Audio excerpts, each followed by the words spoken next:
All right, so stocks didn't finish the week on a very good note. In fact, they finished kind of at the lows of the day, lows of the week. So how bearish was that? We're going to break that down and see what the kind of the patterns, what the indicators are telling us. Some indexes look more bearish than the others, and so what does that tell us? And which way would we be expected to go towards, the bear side or the bull side? And so we're going to talk about that. Market cap weightings have a big impact on that. So we're going to break that down. There's some big moves in some other asset classes this week, bonds and the dollar and Bitcoin in particular. So what is that? What are those telling us? Especially these higher end risk asset classes like Bitcoin, like these ARK stocks. That's become a proxy for strong risk appetite for high growth, mega growth type names. What are the mega cap names telling us in the QQQ space? And how important is that? So we'll break that down too. And then our trade idea is a stock that's actually a bullish trade. Yeah, they're few and far between, but there's a really good bullish pattern on this stock and a pretty strong sector that we would expect to be bullish even if the markets were bearish. So let's go ahead and get started. Today is Friday, April the 8th, 2022. This is the Market Outlook from MarketScholars.com. My name is David Settle. All right, let's start off taking a look at the S&P 500 with the market forecast indicator. As you can see, we finished kind of flat today, inside day, flat inside of yesterday's body, really small body today, really close to the open. We did, remember the intermediate line or the pullback had dropped below the 23% retracement. So, by definition, we can say this is the start of a pullback. The intermediate line did drop out of the upper reversal zone. It's still in bullish territory, but you got the light pink shading, so kind of this really weak bearishness. Basically, still bullish. It's not strong bullish. Is when you're dark green shading. And then you can see the short-term sentiment's not bullish either. In fact, the near-term line is actually up above. It was up into bullish territory earlier today when we were at the highs of the day today. So the drop into the close brought that near-term line down, and still, it's in neutral territory, but that's not necessarily the most bullish here. So we'll see if we end up peaking and what we end up doing next week. Very important week, right, with the beginning of earnings season and options expiration and a holiday week, right? So you have a short time, only 4 trading days next week. When you take a look at like the NASDAQ 100, this had the worst day today. So the NASDAQ 100 has broken also below its 23% retracement. It broke today below that 23%, 38% retracement level, which is a really important level, right? That's a really, really important level. Now, we didn't break the 30-day moving average, so we're still a green line there. We're only 0.5% up above it, though. And you can see the intermediate line's dropping. The near-term line's still in bearish territory. The momentum line got an extreme low point again. That's not bullish, right? We don't get those lows that low when we're bullish. So a bearish sign there. And then the Russell 2000 remember, it broke its 23%, it broke its 38%, and it's broken at 62% retracement. So it did not break below yesterday's low, but still relatively bearish from that perspective. The near term, the intermediate line's out of bullish territory completely, so it's in neutral levels. And again, when you go from one to the other, you expect to go from one to the other when you get into neutral territory. So we'll see, how this plays out. We are, 2% below the 30-day moving average, so not that 2.5% mark yet. The red line is falling. The moving average is falling again. So just like that, we're back to bearish territory. When you look at the weekly version of the market forecast, I remember we got that long upper shadow on a lot of these candles last week. We closed below last week's low point. The intermediate line is in bullish neutral territory, coming out of bearish territory. But then you can see the near-term line finished out of bullish territory. And I tweeted this out. If you follow me on Twitter here we go. I tweeted this out that this is a rare signal to get a near-term peak, so you get above 60 and back down out of it, right? So to get a near-term peak that's completely below the 30-week moving average, you can see we don't typically get that. In fact, you have to go back. We've only had 2 in the last 20 years. The last one that we had was right here. This near-term peak, we got above 60 and came back down. We didn't get, the intermediate line was rising. The intraday high got above the 30-day moving average, but we closed below it, just barely, but we closed below it. That was that near-term peak. So that was the last time, right in the middle of that 2018 Q4. And then you have to go back all the way. See, all these other near-term peaks, we got above the 30-week moving average. So you have to go all the way back to 2008. This is the last time the near-term line got above 60, came back down below it, and we stayed below the 30-day moving average. Even these other instances here, this would be 1-2 in August of 2008. We got above the 30-day moving average there. Here's another one in early 2008 where you were bearish. And you can see this one, we barely closed up above it in December of 07. The beginnings of that correction. See, this was a correction on the S&P, and then we bounced, and then we started the bear market. So again, we're very similar type setups here to close.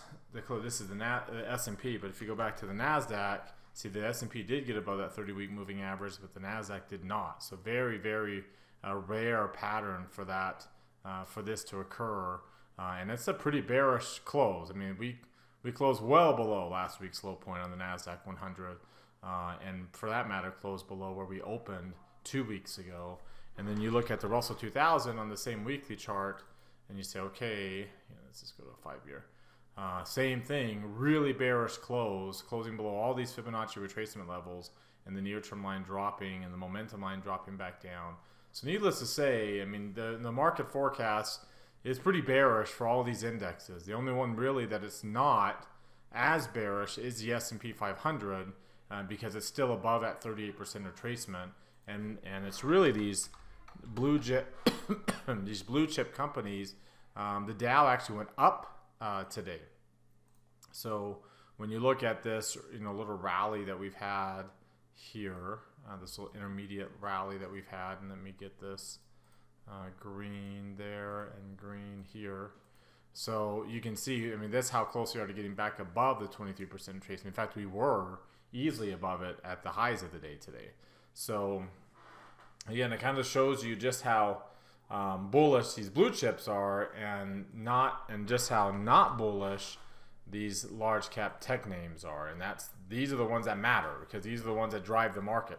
XLK, XLY, XLC, they're the ones that drive where we're going, either to the upside or to the downside. And you can see the relative weakness in that particular index. Let's look at the other weekly chart. So we did not get a close up above last week's high.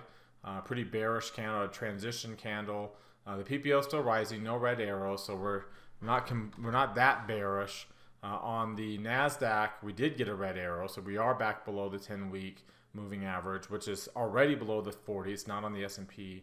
The PPO fell. We don't have a negative differential, but that's a pretty bearish candle, as you saw.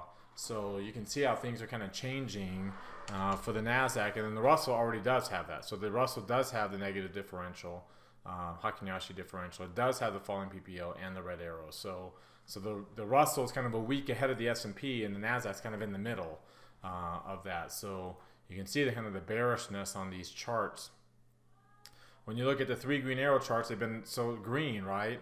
Well, the Russell's got the pink, and it's now 3 days of pink. So it's not like a 1-day bounce, right, or a 2-day bounce.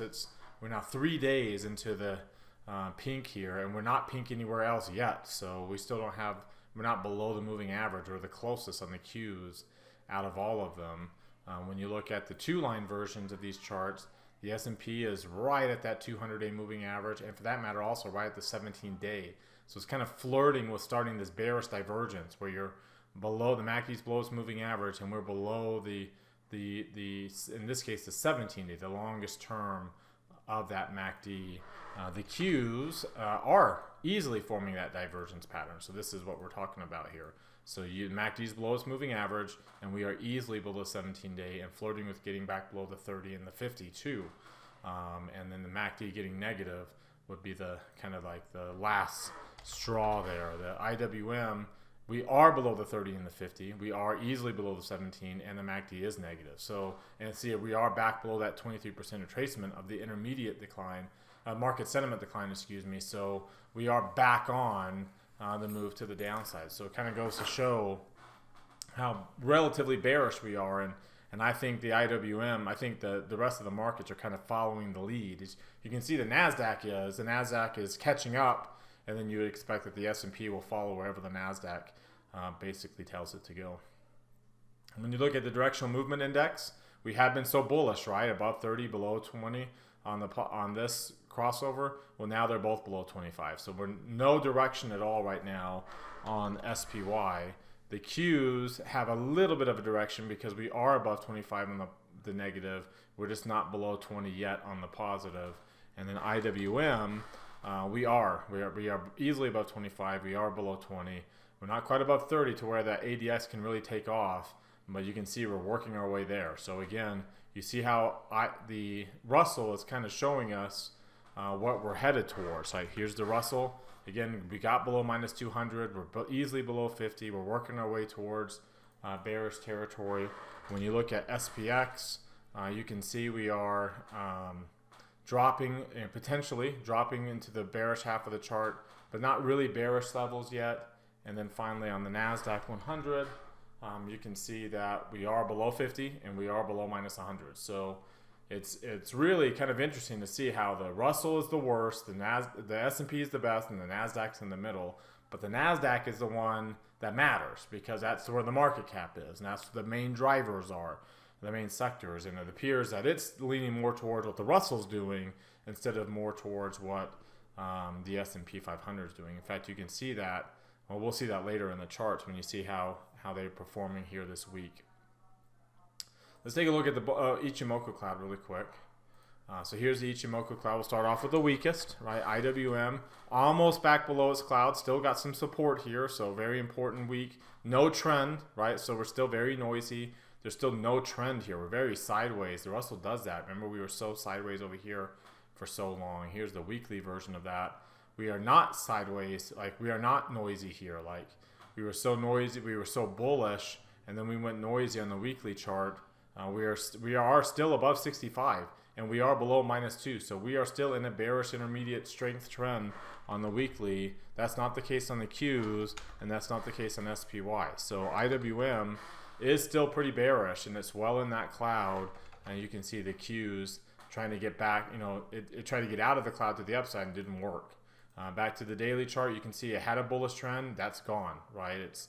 We're back below 50 there on the Qs, and SPY is actually still holding on, barely. Right? I mean, we are above 65 barely. We're below 2 barely, so it's just barely trying to hold on to whatever vestige of a good bullish trend that we had over the past few months, trying to figure out what it wants to do. Let's go to the weakest one first, IWM. Into the lower quartile now, so not breaking down to the downside, breaking below -100, but in the lowest quartile. That's bearish. The middle, the Qs, we are in the lower half of the chart, not quite in the lower quartile, but we are breaking into the lower half of the chart there. And then bandwidth, and the SPY is sitting right at the middle, right? So again, very important support levels for SPY. Looking at the weekly range, you can see very small ranges of the last few days in the S&P, filling in the gap there, filled in the gap from this morning. So very tight ranges, trading just below last week's low point. That was not the case on the Qs, right? The Qs, we are well below last week's low. We gapped below last week's low point on Wednesday. We did not fill in that gap like we did on SPY. And we didn't quite, we finished at the low of the week, we finished at the low of the day, but it was not a lower low on the Qs or on IWM, right? It was a completely inside day. But we, you know, again, well below last week's low point. Kind of goes to show again where the weakness in the market is on both ends of the spectrum, right? The Qs on the mega cap end and IWM on the small cap end. Both ends of the spectrum are showing the weakness, and in the middle is where, like those blue chips in the middle, is where we're not yet, right? But again, you follow where the market cap is, and that's where the NASDAQ 100 is. Let's take a look at today's range. As you saw, it was very, very light, very small, 4.69 points, 78 million shares trading hands. So 4.69 is just more than 1%. So we're not breaking the 1% mark yet anytime soon. And the volume you see is a little bit below average.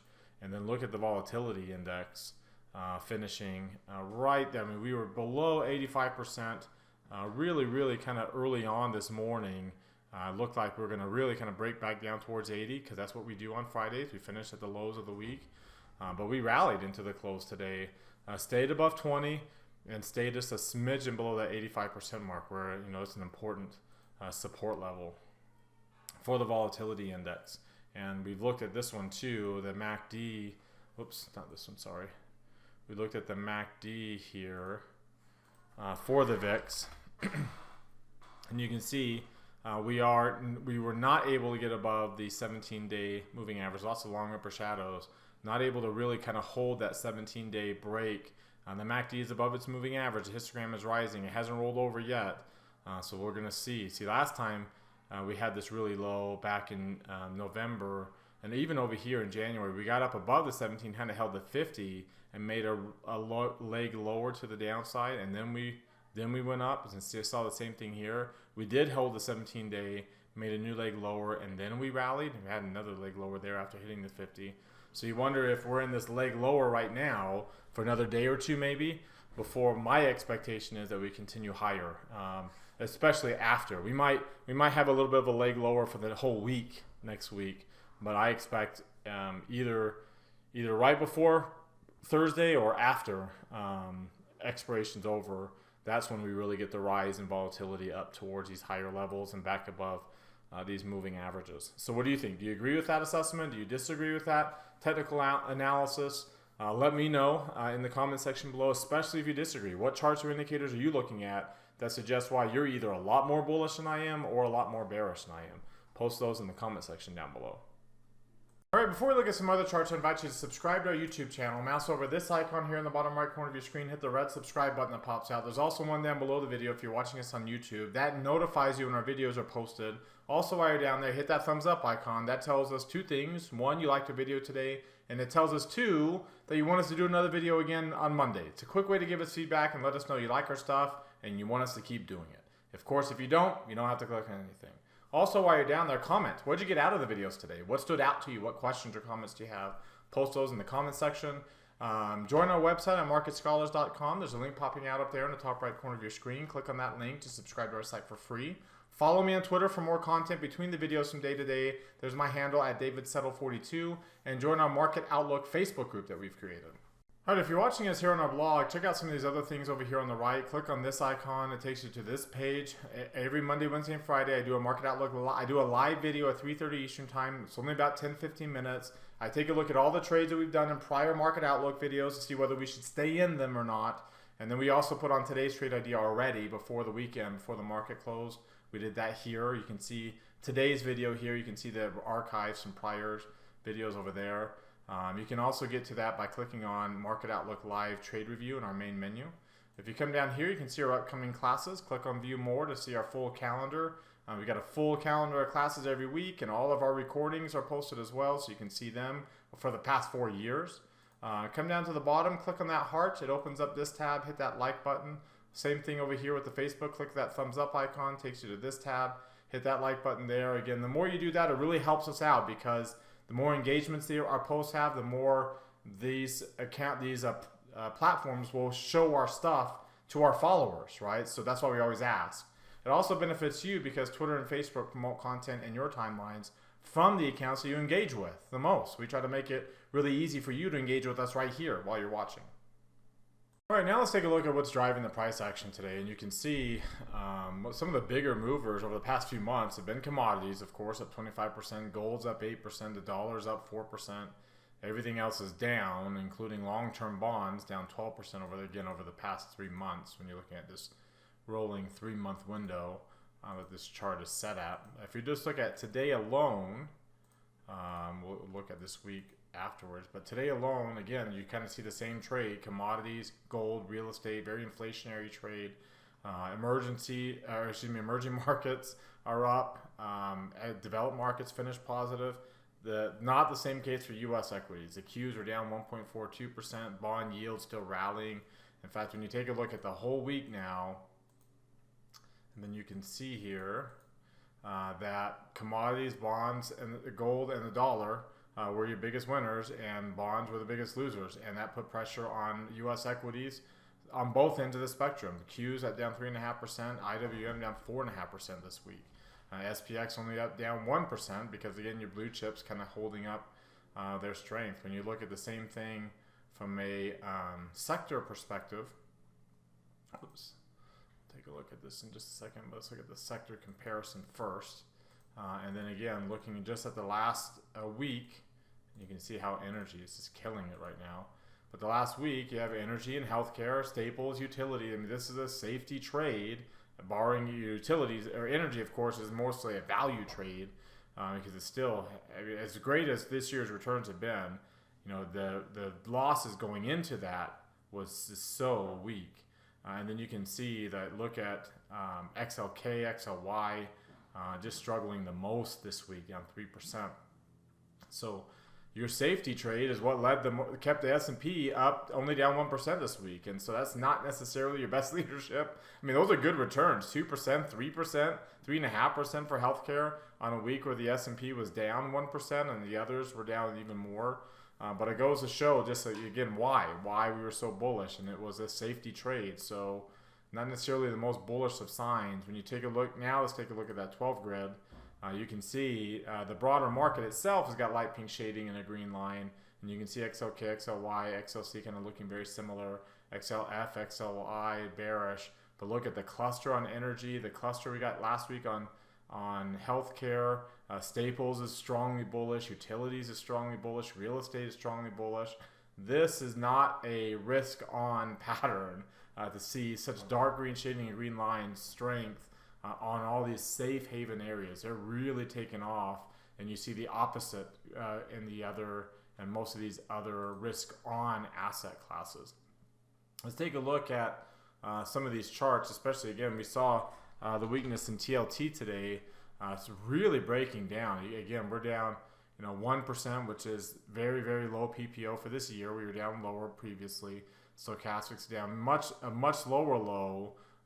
So we're still kind of set up for a divergent play to occur. You can see the negative indicator for the DMI got up above 40, which is not common at all for it to get above 40. You can see it did over here when we were in the midst of this strong bearish drop from the peak in August down to the low point in March there. The ADX got, but again, to see that move, like there's another peak above 40. That didn't last very long. There's another peak above 40. That set the low point. Other peaks above 40 on this set lows here. So here we are with a peak above 40 on the negative directional index. We got a cluster yesterday, and that cluster there includes the market sentiment line. These clusters have included the market sentiment. These didn't. This cluster did not. So, we're setting up. We're right at that 78% retracement level. If you go back to see where that's drawn, it's drawn on this rally. So we dropped down, and now we're basing right at that 78%. The dollar itself is also at an important resistance. It's up at this 78% level up to the top side. You can see when you look at it compared to the euro, there's the move. There's the euro's move down to potentially setting up for we almost got a cluster there, but setting up for a double bottom. This time, not nearly as far down below its 30-day moving average as last time. In fact, you can see it's also setting up divergences on much higher lows, just barely below 40. So we're in bearish territory, but higher than that really oversold level. And the same thing on the CCI. We got below minus 150 this time. The higher lows compared to that last low point, which was pretty much an equal low. So things are turning around from that perspective. Bitcoin also kind of an interesting move this week after trying to get above the 200-day moving average and looking like we might turn around. It has since peaked. It's below its 17-day moving average.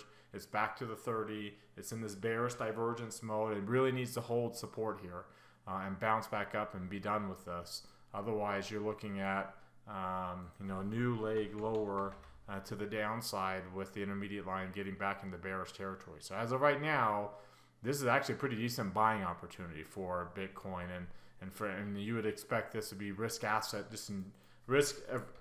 and on the far end of the spectrum. You can see ARK, the kind of the same thing.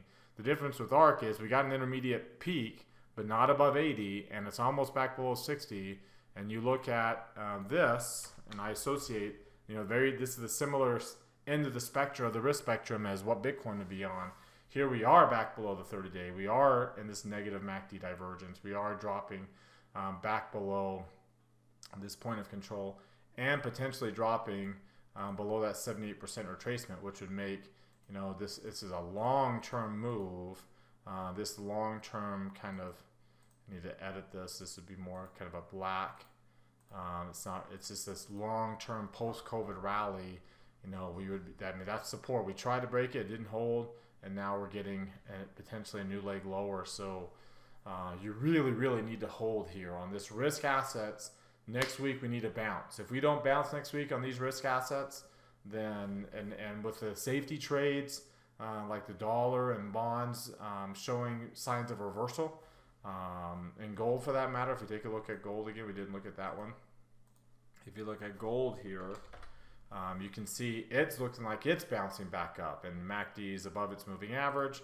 The MACD is turning almost positive there, and you're easily above the 17-day and potentially getting above 30. So it looks like we're shifting towards safety, right? Safety asset classes, as we saw with gold being bullish, and remember too, commodities are bullish at the end of a bullish cycle and the beginning of a bear cycle. Commodities tend to be really bullish, and right now they're about as really bullish as they can possibly be. Very strong. I mean, look how far above the 200-week moving average we are. So very strong levels of MACD. Looks like it's about to peak at the 97th percentile last 5 years. You have to go back 20 years to see, again, we're in the 98th percentile of the last 20 years. So very, very strong peak for commodities. At some point in time, you expect that that's going to moderate and slow down. But again, not necessarily a thing that we want to see, right? If you want, and we talked about this with the inflation levels here. Give me 1 second. The only way to bring this parabolic move back down to its trend line is either for it to come back down, which is what happened here, is for those prices to come back down sharply, or for us to just stagnate, right? Which is what happened in 15 and 16. Commodity prices actually fell there, but that's kind of what happened in 15 and 16 here, where we were just sideways for a good chunk during that global slowdown. And we didn't really go too parabolic to begin that. So that's the problem. When we went parabolic, we actually went below the trend line growth and then finally caught back up to it and kind of slowed down and then got back up on that trend line. And then COVID got you below, but then we rebounded and went way above. Like I said, going parabolic right now. And this is not let's see, is this a log scale? Yes, this is a log scale chart here. So, I mean, that's a pretty decent parabolic move. That's not just because of the scale. This is a log scale chart. That's a big move in the CPI. And this is going to be hard to get back to trend line growth. You can see in the 70s, we got a big move up, and then we just kind of flattened out for a little bit in the early 80s, and then took off into a regular trend again.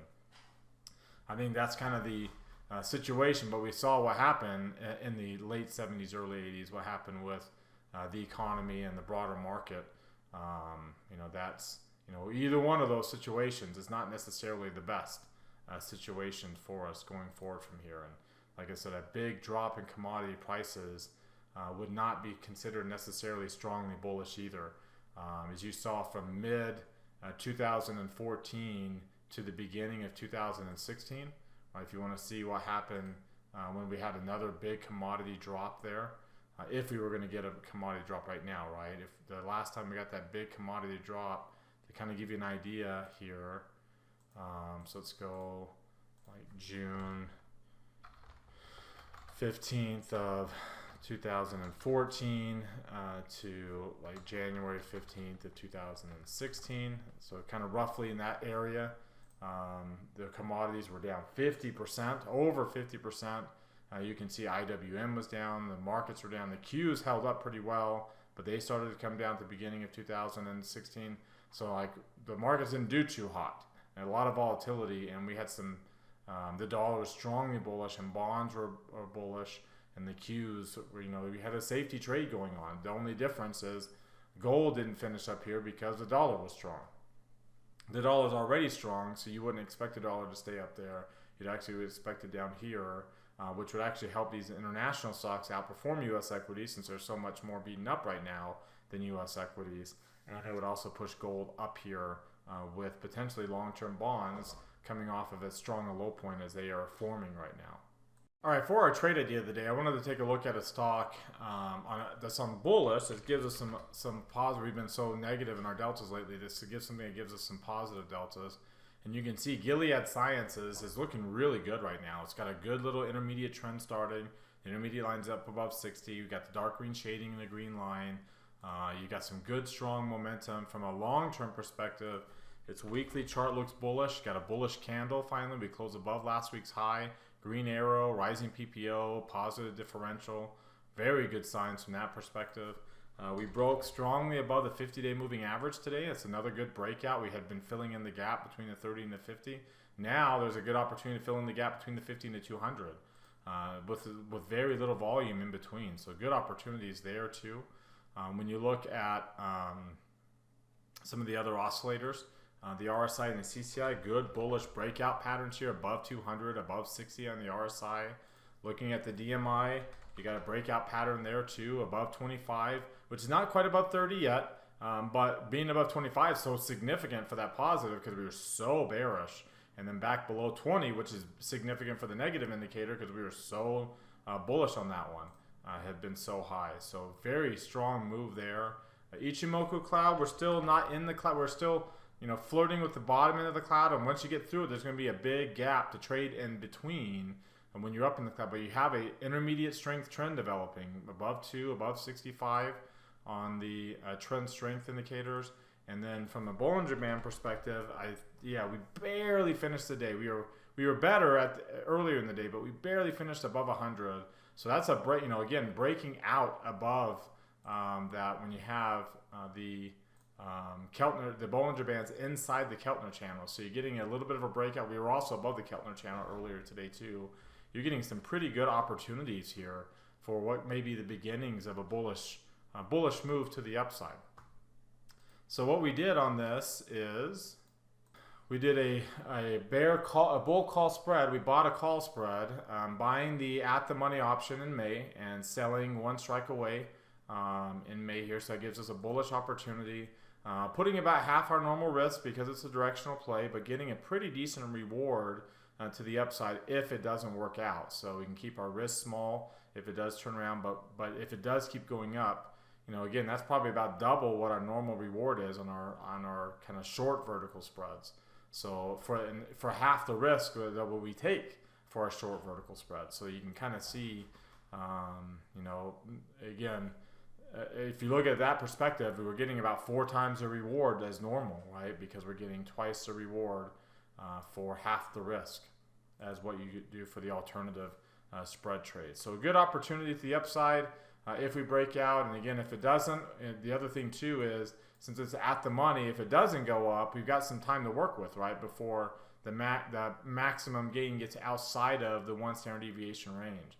So even if it doesn't go up immediately, we have some room, we have some time on our side. We're pretty flexible with the timing of the trade as well. All right, well, that does it for today. You've heard from me now, and I want to hear from you. Use that link popping out in the top right corner of your screen. That takes you to our Market Outlook forums. Open up any new thread with any questions or comments you have. Reply to anybody else's thread, and let's keep this conversation going in between videos. As always, thank you very much for watching. Remember to subscribe to our YouTube channel. Hit that thumbs up icon. Comment on the video down below. Also, subscribe to our website at marketscholars.com. Hit that thumbs up icon too on Facebook and Twitter. Again, thank you for watching and have a great rest of your weekend.